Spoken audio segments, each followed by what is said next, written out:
जय शिव शंकर मित्रों। कैसे हैं आप सब? उम्मीद करता हूं आप सब मज़े में होंगे। मित्रों, मुझसे एक प्रश्न कई बार पूछा जा रहा है और अभी पूछा ही जाएगा आगे भी।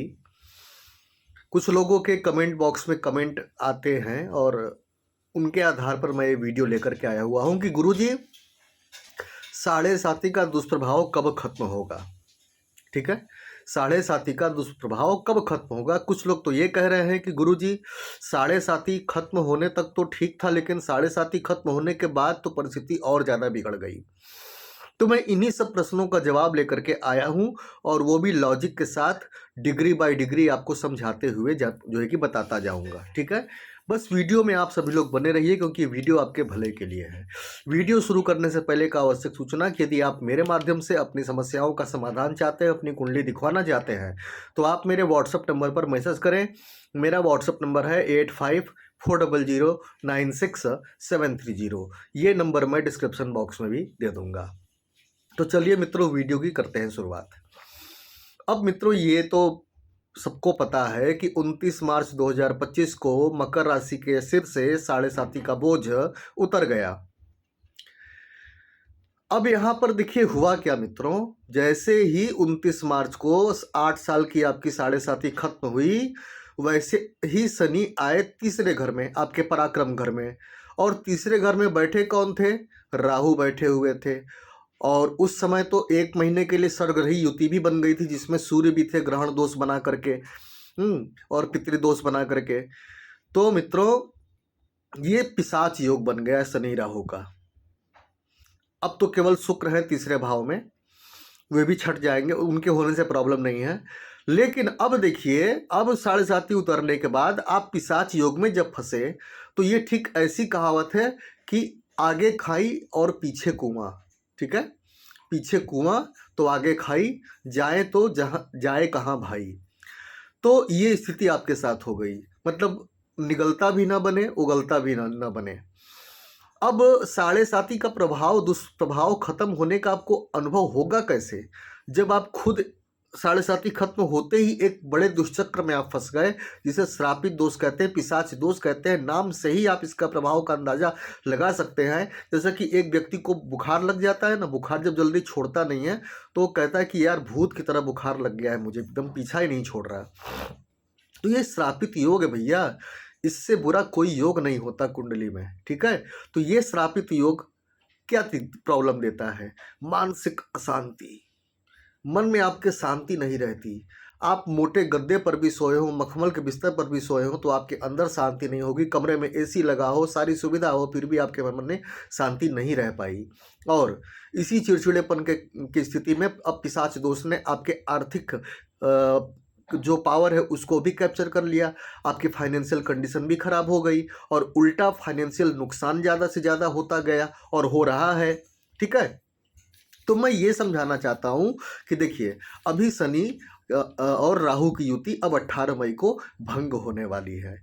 18 मई जैसे ही राहु शनि की युति भंग होगी ना मित्रों, वैसे ही आपको साढ़े साती के शुभ परिणाम मिलने प्राप्त हो जाएंगे। ठीक है, अच्छा देखिए, अगर डिग्री वाइज देखें तो वर्तमान में यानी कि 14 मई को, अभी आज जो है कि 14 मई को शनि 14 जो है कि 4 डिग्री के हैं। ठीक है, 4 डिग्री के। फिर 14 जून को जो है कि शनि 7 डिग्री के हो जाएंगे। 8 डिग्री से किशोरावस्था शुरू होती है, जो कि 12 डिग्री तक होती है।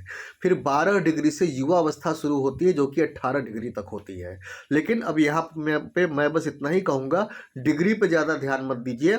यहाँ जैसे ही 18 मई को पिशाच दोष भंग हुआ, वैसे ही आपके लिए मतलब खुले आसमान की हवा चालू हो जाएगी। और आपको अच्छा, यहाँ पर बहुत से लोगों को तो अनुभव हो चुका है साढ़े साती के उतरने का, क्योंकि उनके कुंडली में शनि की स्थिति अच्छी है।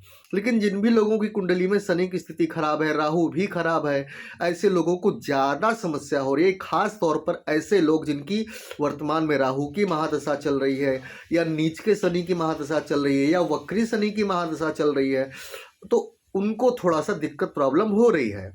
तो आप अपने कुंडली मुताबिक ग्रहों की स्थिति के अनुसार आप जो है कि कुंडली दिखा करके उपाय करें, वो ज़्यादा बेहतर होगा आपके लिए। और संपूर्ण रूप से जो है कि अपनी कुंडली का विश्लेषण कराएं। तो अब देखिए मित्रों, अब यहाँ पर जैसे ही पिशाच योग भंग होगा, राहु दूसरे भाव में जाकर के आपकी फाइनेंशियल कंडीशन को बहुत तेज रफ्तार से बढ़ाना शुरू कर देंगे, और शनि देव तीसरे घर में, आपके पराक्रम घर में अब शुक्र के साथ रहेंगे कुछ दिनों तक, और फिर बाद में शुक्र भी चले जाएंगे। हालांकि शनि शुक्र एक मित्र ग्रह हैं, तो इनके रहने से कोई दिक्कत नहीं है। तो शनि शुक्र अब यहाँ राहु के जाते ही 18 मई को आपको फाइनेंशियल कंडीशन में गजब का उछाल देंगे आपको। और दूसरी बात क्या है कि यहाँ पे पराक्रम भाव में शनि बैठ करके आपकी मेहनत, आपके पराक्रम को और बढ़ाएंगे। इस शनि के गोचर में बड़े से बड़े आलसी लोगों का भी आलस से दूर हो जाएगा मित्रों। आपको जो बात बात पे आलस आता था, अब आप अनुभव कर रहे होंगे कि अब आप पहले से ज़्यादा एक्टिव रह रहे हैं। छोटी सी छोटी बात में साइकिल उठा के, या मन में आया स्कूटी उठाकर, गाड़ी उठाकर निकल दिया, कहीं घूमने निकल गए, कहीं सामान लेने निकल गए। अभी तक पहले नौकर को बोलते थे, लेकिन अब खुद जा रहे हैं सामान लेने के लिए। ये स्थिति है। अच्छा, दूसरी बात, अब जो है कि अभी तक आप शत्रु बाधा से परेशान थे, तो 18 मई के बाद शत्रु बाधा से भी आपको राहत मिलना शुरू हो जाएगी। 18 मई तक आपकी हेल्थ की कंडीशन बहुत खराब थी, लेकिन 18 मई के बाद आपको हेल्थ से राहत मिलना शुरू हो जाएगी। अगर ये बातें आपको नहीं दिखी ना मित्रों, तो आप कमेंट बॉक्स में कमेंट करके जरूर बोलिएगा। हाँ, ये मत सोच के बैठिएगा कि बस 18 मई बीती और 19 मई से जादू शुरू हो जाए। जादू शुरू होने में कम से कम शनि शनै शनै चलते हैं धीरे धीरे, तो 1 हफ्ते 10 दिन का समय लगेगा, ज़्यादा नहीं, 1 हफ्ता 10 दिन। तो 18 मई के बाद अगर आप कुछ प्लान कर रहे हैं, कोई बड़ा प्रोजेक्ट शुरू करने का प्लान कर रहे हैं, तो आप कर सकते हैं। अगर आप 18 मई के बाद विवाह शादी की योजना आपके घर में चल रही है, तो उसको आप अंजाम दे सकते हैं। 18 मई के बाद यहाँ पर क्या होगा, 18 मई के बाद चूंकि केतु भी अष्टम भाव में आ जाएंगे, तो 18 मई के बाद आप स्पिरिचुअलिटी की तरफ ज़्यादा झुकेंगे। आपको कोई गुरु मिल सकते हैं, कोई एक गुरु आपके जीवन में आ सकता है, जो कि आपको अपने ज्ञान और तपस्या का सहारा दे करके आपको ऊपर उठाए। अगर ऐसा होगा तो कमेंट बॉक्स में ज़रूर कमेंट कीजिएगा, और कुछ लोगों के साथ ऐसा हो भी चुका है। ठीक है, तो मित्रों, कुल मिला जुला करके आपके मन में जो ये बार बार प्रश्न कूदता है ना कि साढ़े साथी के प्रभाव से कब छुटकारा मिलेगा, ऐसा लग रहा है कि साढ़े साथी आ रही है, वगैरह वगैरह, इन सब का समाधान 18 मई के बाद से आपको मिलना शुरू हो जाएगा। अच्छा, तो यहाँ पर 14 जून को शनि 60 डिग्री के हो जाएंगे, यानी किशोरावस्था में प्रवेश कर जाएंगे।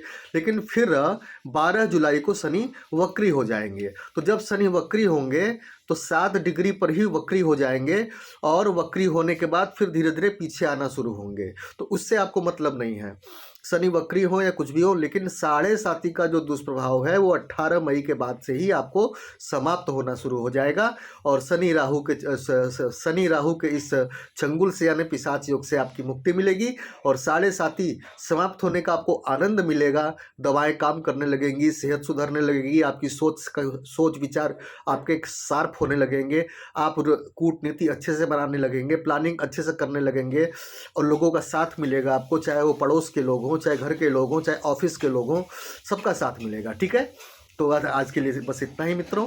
कोई और जिज्ञासा हो तो कमेंट बॉक्स में डाल दीजिएगा, मैं उस पर भी वीडियो बनाने का प्रयास करूंगा। जाते जाते एक बार फिर से कह दूं कि यदि आप अपनी कुंडली दिखवाना चाहते हैं, अपनी समस्याओं का समाधान चाहते हैं, तो आप मेरे व्हाट्सअप नंबर पर मैसेज करें। मेरा व्हाट्सअप नंबर है 8540096730। ये नंबर मैं डिस्क्रिप्शन बॉक्स में भी दे दूंगा। तो चलता हूँ मित्रों, जय शिव शंकर।